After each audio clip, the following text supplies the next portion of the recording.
അപ്പോൾ ഓണമൊക്കെ അല്ലേ, അങ്ങനെ ഞാൻ വിചാരിച്ച് എൻ്റേതായിട്ടുള്ള എന്തെങ്കിലും കോൺട്രിബ്യൂട്ട് ചെയ്യാമെന്ന് ഈ ഓണത്തിന്. അപ്പം എല്ലാ സെലിബ്രേഷനും എന്തെങ്കിലുമൊക്കെ ഞാൻ ഉണ്ടാക്കും. അപ്പോൾ ഓണത്തിന് വേണ്ടിയിട്ട് ചിപ്സും ശർക്കര വരട്ടിയും ഉണ്ടാക്കാമെന്ന് വിചാരിച്ചു. കാരണം എന്താണെന്ന് വെച്ചാൽ ഈ രണ്ട് സാധനങ്ങൾക്കും പുറത്ത് നല്ല വിലയാണ്. പിന്നെ ഞാൻ ഈ അരി വറക്കുന്ന എന്തിനാന്ന് വെച്ചാൽ ഇതൊരു സബ്സ്റ്റിറ്റ്യൂട്ടാണ് കേട്ടോ, അരിപ്പൊടിക്ക് പകരം.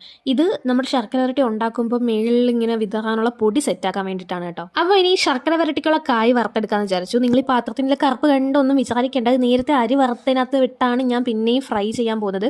അപ്പം ആ അരി അങ്ങ് ഫ്രൈ ആയി എണ്ണ കിടന്ന്, അതാണ് സംഭവം. അല്ലാതെ എണ്ണ കറുത്തതോ അങ്ങനെയൊന്നും അല്ല, നല്ല പ്യുവർ വെളിച്ചെണ്ണയിലാണ് ഞാൻ ഉണ്ടാക്കുന്നത്. പിന്നെ ആ നേരത്തെ വറുത്ത അരി ജാറിലോട്ട് ഇട്ടിട്ട് കുറച്ച് പഞ്ചസാരയും ഏലക്കയും കുരുമുളകും ജീരകവും ഒക്കെ ഇട്ട് കുറച്ച് എരിയൊക്കെ വേണ്ട ശർക്കര വരട്ടിക്ക് ഈ ഒരു പൊടിയാണ് നമ്മൾ വിതറാൻ പോകുന്നത്. പിന്നെ ആ കാ വറുക്കുന്നതിൻ്റെ ഒരു കളർ ഇതായി ഒരു ബ്രൗൺ കളറിനടുത്ത് വരണം കേട്ടോ, അല്ലെങ്കിൽ അതിനൊരു ക്രിസ്പിനെസ് കാണത്തില്ല. ഞാൻ ആദ്യം ഫ്രൈ ചെയ്ത ബാച്ചിന് ഇത്തിരി ലൈറ്റ് കളറായിരുന്നു, അത് അതുപോലെ തന്നെ പതുങ്ങുന്നുണ്ടായിരുന്നു കേട്ടോ. അതുകൊണ്ട് ഞാൻ ഒന്നും കൂടെ ഫ്രൈ ചെയ്തെടുത്ത് മാറ്റി. പിന്നെ ചിപ്സും ഇതാ അതേപോലെ ഫ്രൈ ചെയ്ത് മാറ്റി വെച്ചിട്ടുണ്ട്. ഒരു ശർക്കര വരട്ടിയൊക്കെ തന്നെ പാക്കറ്റ് 80 മേളിൽ പോവും. ചിപ്സ് പിന്നെ പറയണ്ട 140 മേളിലാണ്.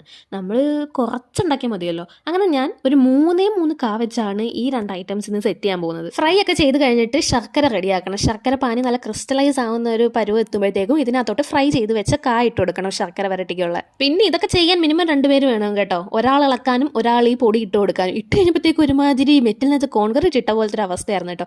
പക്ഷേ സംഭവം സെറ്റായെന്ന് പിന്നെയാണ് മനസ്സിലായത്. ഞാനിത് തലേ ദിവസം കുപ്പിയിലാക്കി വെക്കുമ്പം ആ ഒരു മെറ്റലിനകത്ത് കോൺക്രീറ്റ് ഇട്ട അവസ്ഥയായിരുന്നു. പക്ഷെ രാവിലെ ആയപ്പോഴത്തേക്കും ആ പൊടിയൊക്കെ ഇതിനകത്ത് പിടിച്ച് കറക്റ്റ് ശർക്കരവരട്ടിയുടെ കളറൊക്കെ കിട്ടി. അപ്പോൾ എനിക്ക് ഭയങ്കര ഹാപ്പിയായി. ഞാൻ ആദ്യമായിട്ട് ഉണ്ടാക്കുന്ന ഒരു കാര്യം ഇങ്ങനെ സക്സസ്ഫുൾ ആയി ഗൈസ്.